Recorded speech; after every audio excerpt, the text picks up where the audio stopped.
command of America's first lunar mission in 53 years. Degree in computer engineering, master's from Johns Hopkins, U.S. Naval Academy graduate. He combat missions, over 2,000 flight hours, and he wept at a stranger's necklace. His name is Reed Wiseman. He has publicly said he's not a religious man. He did not grow up in church. He did not train for what just happened. But when he came home from 252,000 miles away, the first person he asked for was the chaplain. And when the chaplain walked in, a total stranger, Wiseman saw the small cross on his collar and fell apart. Tap community, tapped in, welcome back.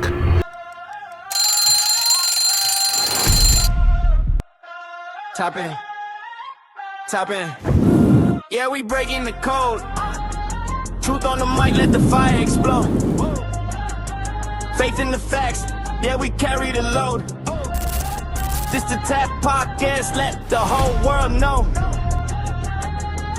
Let them know. Today we're going to follow this moment all the way down, because what happened on that Navy ship is a gateway to a much bigger conversation. What is the real nature of the universe we live in, and why do most trained, most credentialed, most circular minds keep arriving at the same answer? This episode is called Atheism is Dead, and I mean that in the strongest possible sense. Stay for the full tap. April 1st, 2026, Kennedy Space Center, Florida. NASA launches Artemis II, America's first crewed lunar mission since 1972. 4 astronauts, 1 spacecraft, the Orion Integrity, 10 days in space. They traveled 252,760 miles from Earth, further than any human beings have ever gone, further than Apollo 13, further than the moon landing, and further than any landing in history. The crew's commander, Reed Wiseman, pilot Victor Glover, mission specialist Christina Koch, and Jeremy Hansen, a Navy combat pilot preaching the gospel from the far side of the moon. He also described what he saw out there. For me, one of the really important personal perspectives that I have up here is I can really see Earth as one thing. And, when I read the Bible and I look at all of the amazing things that were done for us who were created, it's you have this amazing place, this spaceship. You guys are talking to us because we're in a spaceship really far from Earth, but you're on a spaceship called Earth that was created to give us a place to live in the universe, in the cosmos. I think maybe the distance we are from you makes you think what we're doing is special, but we're the same distance from you, and I'm trying to tell you, just trust me, you are special. In all of this emptiness, this is a whole bunch of nothing, this thing we call the universe. You have this oasis, this beautiful place that we get to exist together. A PhD astronaut describing our planet in the exact language of Genesis, a creation. They splashed down in the Pacific. They board the USS John P. Murtha. Wiseman is in the medical testing. He has not slept properly. He's not had time to process anything. And something is clearly sitting on him that he cannot explain. He asked the Navy to send the chaplain. When the chaplain walks in, a total stranger, Wiseman sees the cross on his collar and breaks down. Then he said this about the mission itself. I'm not really a religious person, but there was just no other avenue for me to explain anything or to experience anything. So I asked for the chaplain on the Navy ship to just come visit us for a minute. And when that man walked in, I'd never met him before in my life, but I saw the cross on his collar, and I broke down in tears. It's very hard to fully grasp what we just went through. And in these short, you just said it's been a week since we've been back, but it's been a week of medical testing, physical testing, doctors, science objectives. We have not had that decompression. We have not had that reflection time. So I'm basing this on what we saw. And when the sun eclipsed behind the moon, I think all 4 of us, I turned to Victor and I said, I don't think humanity has evolved to the point of being able to comprehend what we were looking at right now, because it was otherworldly. It was amazing. Victor Glover was in bed across the room. He watched his commander break. And when it was his turn to speak, he said this. First of all, thank you for sharing that. That was a really special moment. I was in the bed right across when the chaplain came in, and the only thing I would add is I am a religious person, but everything else is the same. There is something in there, and as we start to process, I'll have to tell you next week, but haven't had a chance to really unpack it all yet. Two men. One came in with faith, the other came in without. They described the encounter the same way. Let me tell you who Reed Wiseman is. Degree in Computer and System Engineering from Rensselaer Polytechnic Institute. Masters from Johns Hopkins. U.S. Naval Academy graduate. Naval aviator. Over 2,300 flight hours in 45 different aircrafts. Combat missions flown from carrier in the Pacific. Selected by NASA in 2009, 165 days on the International Space Station. Chief of the Astronaut Office from 2020 to 2023. This man has been trained for 2 decades to surpass emotion, trust purely his instruments, and report precisely. He has commanded flights through combat zones without battering an eye, and he broke down at a stranger's necklace. Now, Victor Glover, Cal Poly San Luis Obispo master's degree from Air University, the Naval Postgraduate School, and the Naval Test Pilot School, Navy F-18 combat pilot, test pilot instructor, legislative fellow in the U.S. Senate for Senator John McCain, select by NASA in 2013, first black astronaut to live on the ISS long term, first black astronaut to travel around the moon. He's also a very public professing Christian. I fly airplanes a few times a week. Definitely when you go sit on top of a rocket ship. In the military, there's a saying that there are no atheists in foxholes. There aren't any on top of rockets either, I would think, Wow. When a Navy combat pilot with 3 master's degree tells you his experience in space cannot be expressed in scientific language, the intelligent response is to not to dismiss him. The intelligent response might be to ask what he saw.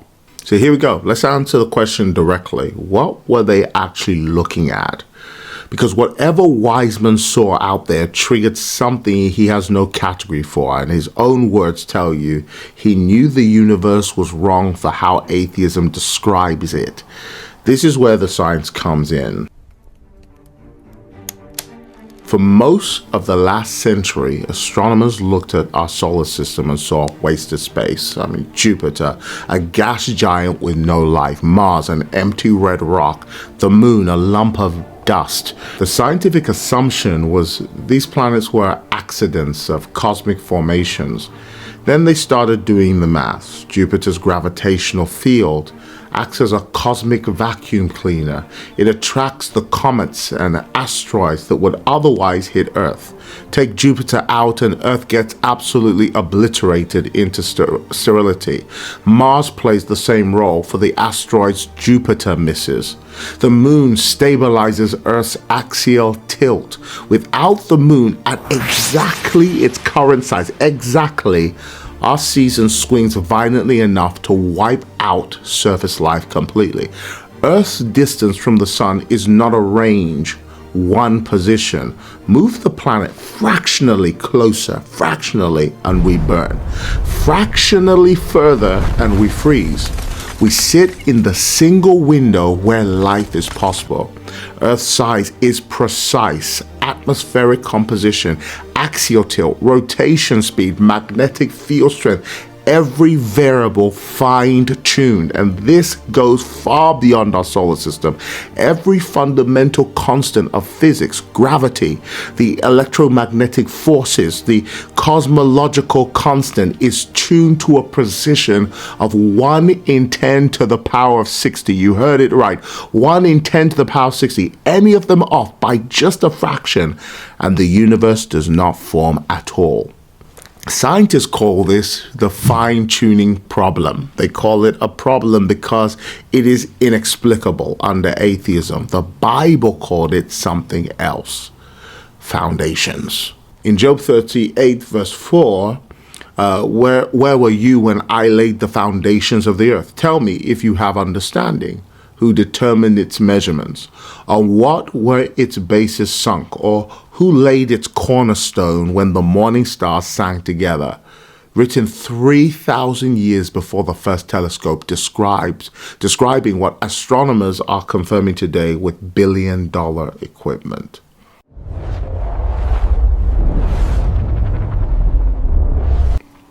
I want to introduce you to a man named Chuck Missler. I call him Uncle Chuck. A U.S. naval officer, a UCLA graduate. He ran 12 technology companies in the last third of his life. He dedicated himself to one question. What does quantum physics tell us about God? What he found was this. Common sense says, if I take a piece of string and cut it in half, I can keep cutting forever. That turns out to be wrong. There is a length called the Planck length, 10 to the minus 33 centimeters. At that point, matter loses property. Physicists call locality. You cannot go smaller. There is a floor, essentially.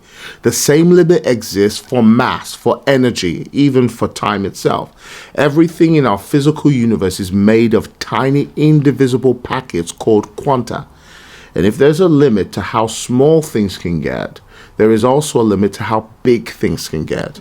The universe itself is not infinite. It was the greatest discovery of the 21st century.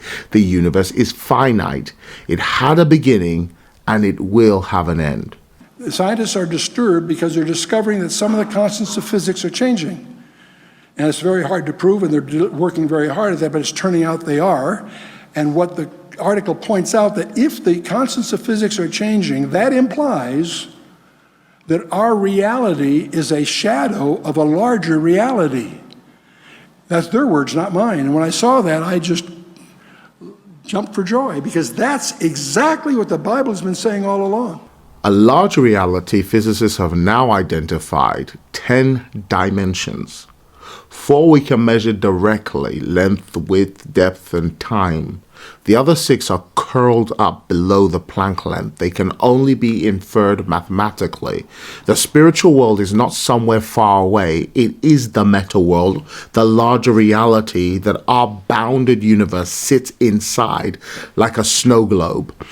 What the Bible calls the heavens is what the physicists now describe as higher dimensional realities.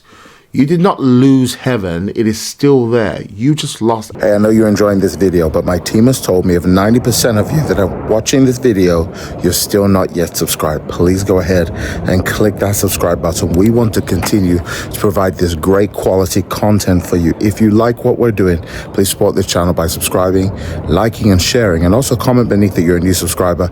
I do like responding to many of you who subscribe for the first time. Also, I'll be in Dallas, Texas for a great prayer program. We're getting ready to set up like Dallas, but before then, The Watch, the prophetic ministry, is going to be there for a time of prayer and the prophetic impartation. So I hope many of you will come down, and I will see you right there. Information in the description beneath and the QR code on the screen. God bless. Here is how I want you to understand your own situation. You're a spirit. Your body is an earth suit, the suit you use to operate in this dimension. Your soul is the interface between the two. Think about a drone operator in modern warfare. The drone flies over enemy territory. The drone takes fire. The drone can be shot down, but the operator is in the control room hundreds of miles away, safe. When the drone crashes, the operator doesn't die with it. The connection is severed. The operator remains. That is the picture Paul paints when he writes to the Ephesians. It's in Ephesians 2, verse 6.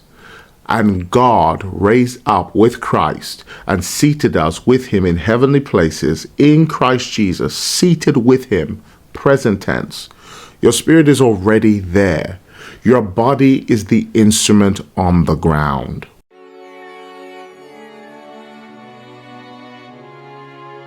One final point from Uncle Missler, Uncle Chuck. He taught for decades on what he called the codes in Scripture, pure mathematics, equidistant letter sequences embedded in the original Hebrew text, patterns spelling out names, events, and dates that had not yet happened when the text was written. The statistical probability of this happening by chance is beyond calculation. Missler's conclusion was that the Bible was authored from outside of our time domain. It has an extraterrestrial origin. I do not mean aliens. Extraterrestrial literally means outside of the terrestrial, outside this bounded physical realm. The author of Scripture wrote from outside the system itself. He wrote from the end of the timeline back to the beginning because he is the one who made the timeline, essentially. Isaiah 46 verse 10 reads it like this: I declare the end from the beginning, and from ancient times things not yet done, saying my counsel shall stand, and I will accomplish all my purpose. Missler used to say God is showing off in the codes. I think he was right. Letter sequence. What do I mean by that? I can take a simple sentence. This is just one contrived to be an example here. Rips explained that each code is a case of adding every fourth letter to form a word. If you take, in this simple little example, every fourth letter, it turns out that that is another message. And if you take every fourth letter, it says, read the code. Now, this is just contrived to get across to you what an equidistant letter sequence, that in a sentence, you can hide another message by every nth letter, every third letter or fourth letter, some particular schema. Mechanically, those are hard to find. There are rabbis that do it mechanically even to this day, but most people today will use a computer to search for these things. Let's take the book of Genesis as an example. And this is the book of Genesis. Remember that Genesis, Hebrew goes from right to left. The word for Torah in Hebrew are four letters: a tav, a vav, a resh, and a hey, which is equivalent to our T-O-R-H in a sense. If you go to the book of Genesis, starting in the upper right-hand corner, go to the first tau, or T, and count 49 letters, you come to a vav. Then you count 49 letters again, you come to a resh. And then you count 49 letters again, you come to a hey, which in the Hebrew spells Torah, okay? Now, you say, well, okay, that's, so what? That's could just be that way by a statistical accident. When you go to the book of Exodus, you discover, rather astonishingly, the same thing happens. You go for the first tau, 49 letters to the first vav, 49 letters to the first resh, and 49 letters more to the next, you find a hey, and you have, again, Torah. Now, happening twice like this starts to blow any statistical accident kind of theories, because that's pretty, that seems very deliberate to anyone analyzing it. When you go to the next book, Leviticus, it doesn't happen, and you almost feel a sense of relief, probably. When you get to Numbers, something even stranger occurs. It happens, again, with 49-letter intervals, but it spells Torah backwards. Now, this raises a question in my mind. They must have had time on their hands. I don't know how they found this. Okay. And you go to Deuteronomy, the same equivalent thing happens. Now it's puzzling. You've got Torah spelt forward in Genesis and Exodus, backwards in Numbers and Deuteronomy, each in 49-letter intervals. Let's go back and examine Leviticus, and we discover not at 49, but 7, the square root of 49. And we find that at 7-letter intervals, we have the Yod He Vav He, or the Yehovah, or Yahweh, however you want to pronounce the unpronounceable name of God. And now when you stand back and look at this overall design, Genesis, Exodus, it's spelled forward. Numbers and Deuteronomy, it's spelled backwards. The Torah always points to Yehovah, or Yod He Vav He. Now, the question is, okay, this is cute. What about it? There are people that would argue that this just is a statistical accident. I don't think so. I think this is a fingerprint of the Holy Spirit. And we find things like this laced all through the Bible, different kinds of things. The word Israel, let's search for the Israel in Hebrew.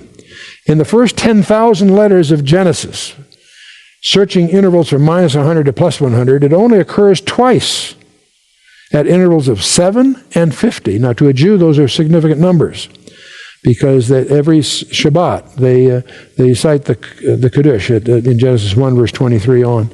The Jubilee year after 7 Shmittas and so forth, the 50. Now I want to show you that Wiseman is not alone in his conclusion. John Lennox, Oxford mathematician, emeritus professor of mathematics at the University of Oxford, PhD from Cambridge, 3 doctorates, over 70 peer-reviewed papers, speaks 5 languages. He is a committed Christian. He has debated Dawkins on live camera, Christopher Hitchens, Lawrence Krauss, Peter Singer, the biggest names in modern atheism, on stage in front of a global audience. I believe in the supernatural God who created the heavens and the earth. I believe in a God who holds the heavens and the earth in existence. I believe that on the basis of rational evidence. And as we look at the rise of science in the 16th and 17th centuries, Alfred North Whitehead and many others commented, men became scientific because they expected law in nature, and they expected law in nature because they believed in a lawgiver. I'm not ashamed of being both a scientist and a Christian, because arguably Christianity gave me my subject. What I am amazed at is that serious thinkers today continue to ask us to choose between God and science. When Newton discovered his law of gravity, he didn't say, I've got a law, I don't need God. No, he wrote the Principia Mathematica, arguably the greatest work in the whole history of science. Now meet Christopher Langan. His measured IQ sits between 190 and 210, higher than Albert Einstein's, higher than Stephen Hawkins. He is widely cited as the smartest man alive. He developed a mathematical framework he says proves God's existence. He calls it the cognitive theoretical model of the universe. Does God exist? Yes. Simple as yes. that. Well, the reality has an identity. The identity is that as which something exists. Matter of fact, when you say the word reality, you're naming an identity. It is, you're identifying something. This. I'm smiling because your answer on this is so beautiful. It just reminds me of Moses at the burning bush. And Moses at the burning bush says, who shall I tell the people that you are? Talking to God. And God says, tell them I am that I am. That's right. I am identity itself. I'm being himself. That's exactly right. And that's what the CTMU says. It just comes up with the mathematical structure that you need to build a reality out of that. You see? So you come up with that identity and then you search it for its properties. You see, once you've built the preliminary framework, then you start deducing the properties of this identity, and you find out that those properties match those of God as described in most of the world's major religions. The smartest man on the planet telling humanity to search for God. And when he asked specifically about Jesus, a 210 IQ, a mathematical framework for reality, a horse rancher in Missouri with more brain power than any human alive. And his conclusion, Jesus Christ is the gateway to God. So now you have a picture, an astronaut commander asks for the chaplain. An Oxford mathematician says atheism offers nothing. A quantum physicist says reality is a shadow. The smartest man alive says search for God. They are all pointing the same way. Now we deal with the opposition, because for the last 20 years, the loudest voices against everything I've said has been one man, Richard Dawkins, professor at Oxford, author of The God Delusion, the most famous atheist of his generation. So let's hear him in his own words. Something can come from nothing. Something can come from nothing.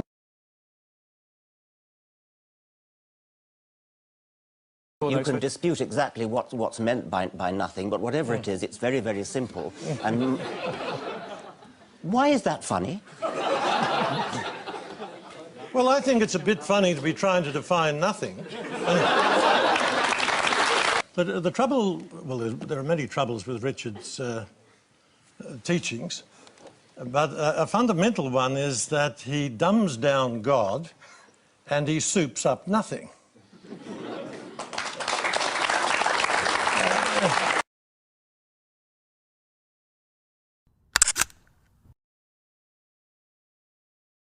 That's him trying to explain what nothing is for 2 minutes on camera in front of a live studio audience.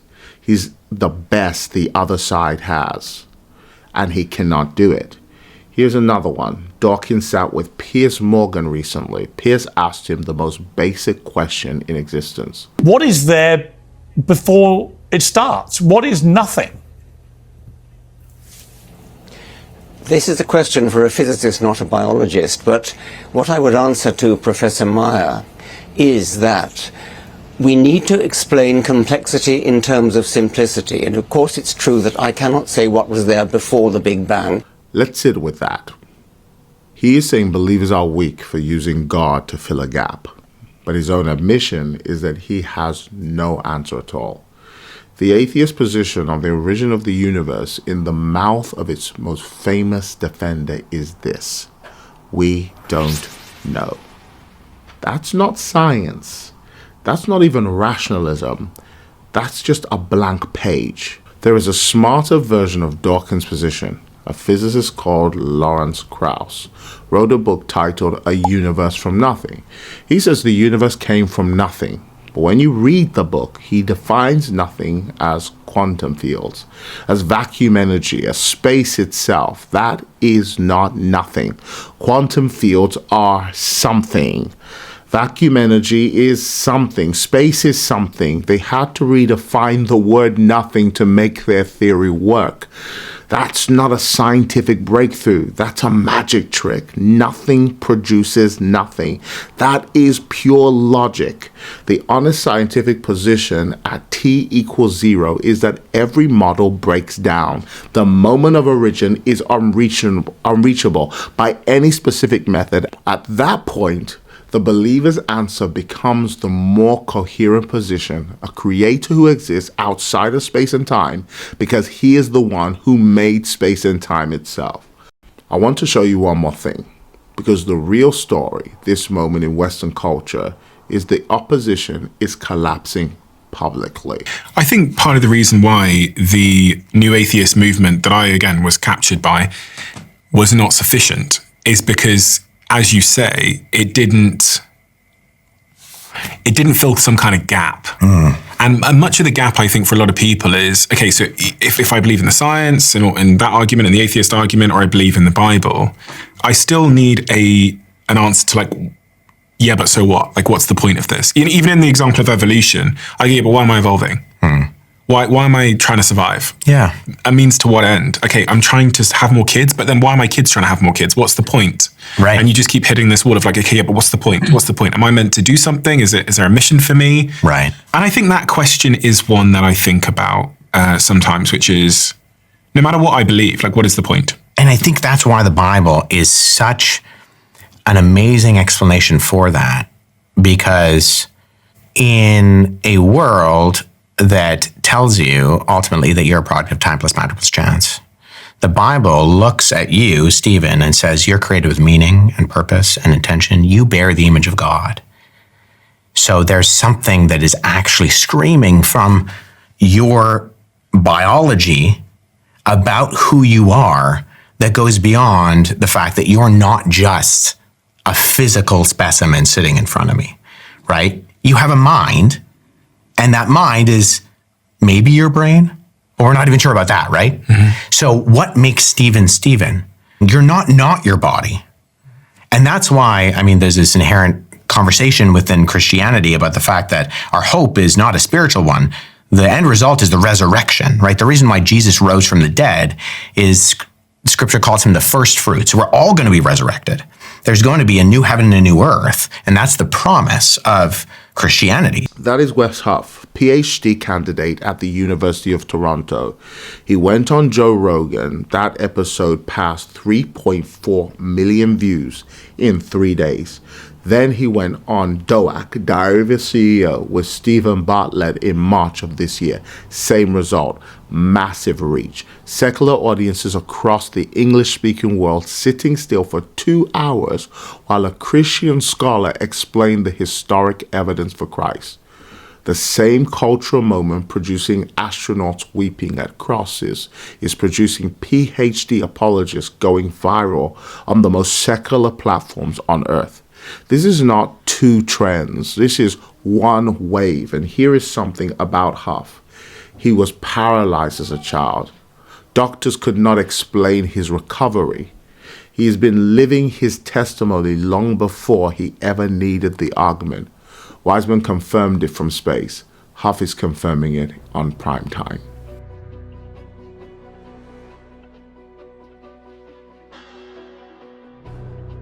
Here's where I stand. You cannot have eschatology without Genesis.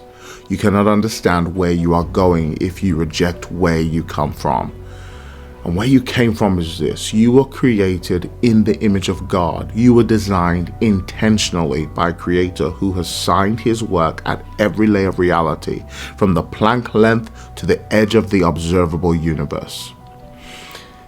If you reject that design, abuse becomes inevitable. When a person does not know who they are made in God's image, they treat themselves as disposable, and eventually they treat others the same way. That is the pattern across every ideology that has tried to remove God. The results are in the history books. Remove God from the frame and you do not get freedom. You get power without accountability. And power without accountability always ends in blood. The 20th century is the evidence. The bloodiest century in human history is the apparent postmodern, post-God scientific world. Was almost the most secular. This episode is not for churches. Let me be clear about who I'm speaking to. I'm not addressing my congregation today. I'm not speaking to the skeptic. I'm speaking to the scientific mind that has been told for decades that faith is intellectually lazy. Here is what that person has to sit with. A NASA commander with no faith wept at the sight of a cross after traveling 252,000 miles from Earth. An Oxford mathematician with 3 doctorates goes on camera and says atheism has nothing to offer. A quantum physicist says our reality is a shadow of something larger. The smartest man on the planet tells humanity to search for God. The world's most famous atheist cannot define nothing. A PhD apologist is going viral on the biggest circular podcast in the English-speaking world. At what point do you look at that and ask the honest question? The evidence for God is not shrinking, it's expanding. From the quantum level to the edge of space, every new discovery points in the same direction. Atheism has not lost momentum, it has lost the argument.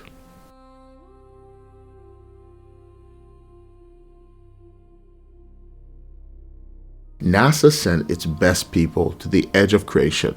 They went as engineers, they came home as witnesses. The men with no faith asked for the cross. The man with faith watched and confirmed it. And the universe itself is finely tuned. Mathematically impossible by accident was the backdrop to the whole event.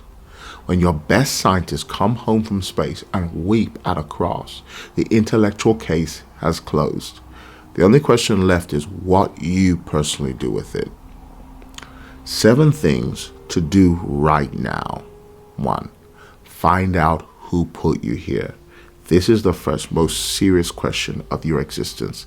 Before your career, before your goals, before anything, ask who made you. Until you answer that question honestly, every decision you make sits on an assumption you've never even tested. Spend time in silence. Spend time with just that question this week. 2. Find out why he put you here. Why? The second question: you were not placed here to consume and die. You were placed here for a specific purpose, a destiny, providence. And you will give an account for it before you meet him. Start working that out now. 3. Learn 3 facts that end the argument. Jupiter shields the Earth from comets. The moon stabilizes our axial tilt. Earth sits on a single orbital position that makes life possible. These three facts dismantle the cosmic accident story. Keep them in your back pocket. 4. Watch the Artemis II press conference for yourself. Do not take my word for it. Find the clip. Watch Wiseman's face. Watch Glover's response. Forward it to the one person in your life who thinks faith and intelligence are incompatible. 5. Ask the one question that collapses the atheist case. Next time someone tells you that science has disproved God, ask them what was there before the Big Bang. Let them struggle. The honest answer, the one Dawkins himself gave, is we don't know. That is your opening. 6. Defend your children's intellectual foundation. They are being told at school, online, by the culture, that faith is the opposite of intelligence. Fight the narrative with names: Francis Collins, Victor Glover, John Lennox, Christopher Langan, Wes Huff, PhDs and geniuses who look at the evidence and still chose Christ. And finally, 7, get back to God and move quickly. The fear of God is the beginning of wisdom, the beginning of real thinking, not the end of it. You should not be comfortable this week. You should be gripped by the two questions. Who put me here and why? Live every day obsessed with getting the answer right before you meet him. Here's the detail most people miss. When Wiseman wept at the cross, the chaplain was a total stranger. No shared history, no relationship, no reason to feel anything for this particular man walking into the room. Wiseman was not reacting to the chaplain, he was reacting to the object on his collar, a small silver cross. That was not psychology, that was not mission exhaustion, that was an encounter with something he had no category for. A man who spent his whole adult life telling the world he was not religious came back from 252,000 miles away, and the only thing that could reach him was the symbol of a crucified carpenter from the 1st century Judea. You can train a man out of religion. You cannot train a cross out of creation. TAP community, if this episode equipped you, send it to one person today, not tomorrow. Send it to the person in your life who thinks they are too intelligent for faith. That is exactly who this was built for. Join us in the Telegram community. Link is in the bio. We give talks, business advice, live events. This is a room full of serious people building in the middle of pressure. Next episode is going deeper. We'll announce it in the Telegram group first. Don't forget to like, share, and subscribe. I do love to read your comments, and I do respond to them. As for me, I'm tapping out. Make sure you tap someone too. God bless you.